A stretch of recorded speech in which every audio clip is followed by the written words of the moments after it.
Salut! Alors moi aujourd'hui je me posais une petite question, je me demandais en fait si vous saviez ce que c'est un métrosexuel. Alors selon Wikipédia, la définition d'un métrosexuel est très simple. Métro égale métropole, sexuel égale contexte de séduction. Donc en fait ce serait un citadin porté sur la mode et les produits cosmétiques soignant sa condition physique.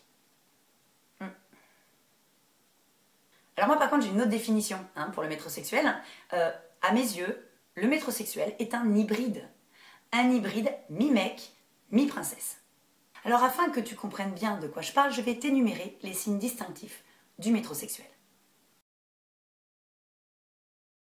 Alors le premier signe distinctif d'un métrosexuel, c'est sa passion pour l'épilation. Voilà, il faut savoir qu'à eux seuls, ils représentent 80% du marché des crèmes épilatoires. Bien sûr. Et ils aiment te le montrer, à grands coups de chemise ouverte jusqu'ici. Oui, le métrosexuel porte des décolletés. Alors deuxième signe distinctif du métrosexuel, son odeur. Ah oui, sache une chose, le métrosexuel sent toujours bon. Il n'est pas humain le gars. C'est un mec qui peut revenir du boulot et sentir encore le dentifrice.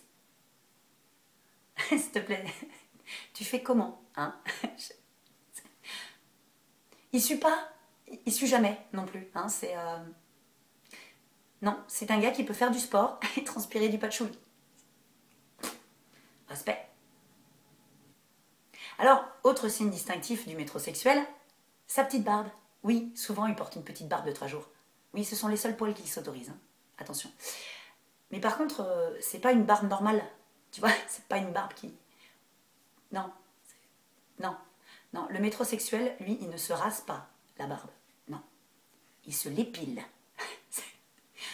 C'est pas possible. On dirait qu'elle est dessinée. Le mec, c'est un cartoon.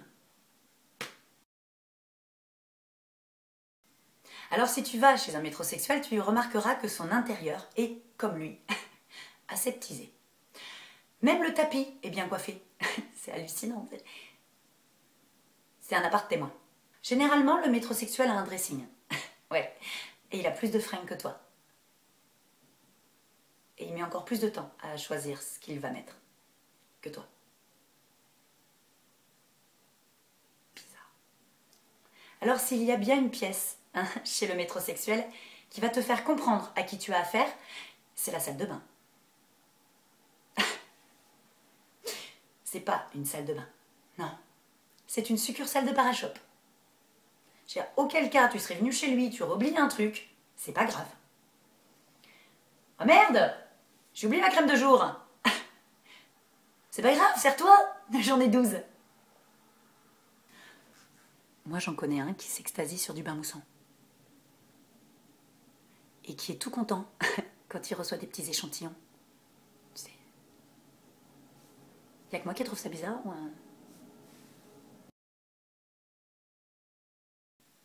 Alors, tu comprendras vite que tu as affaire à un métrosexuel quand tu constateras qu'il met plus de temps que toi à se préparer, bien sûr. Alors moi, je te conseille une chose, c'est de mettre à profit ce temps d'attente, bien sûr. Alors, soit tu peux te faire des rediffs de téléfoot, ou bien une petite partie de GTA. Ah bah oui, bah écoute, faut bien qu'il y en ait un des deux qui soit un peu viril. Merde!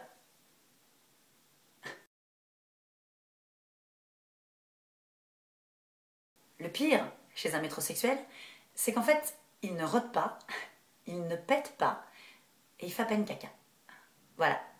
En fait, le mec, c'est aérobot. Voilà. Non, parce que dans mon monde, un mec va aux toilettes avec Midol.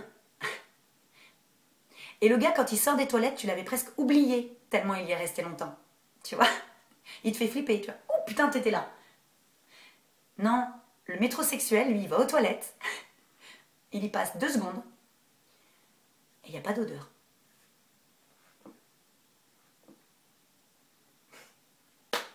C'est comme quand il transpire, il chie du patchouli, le mec.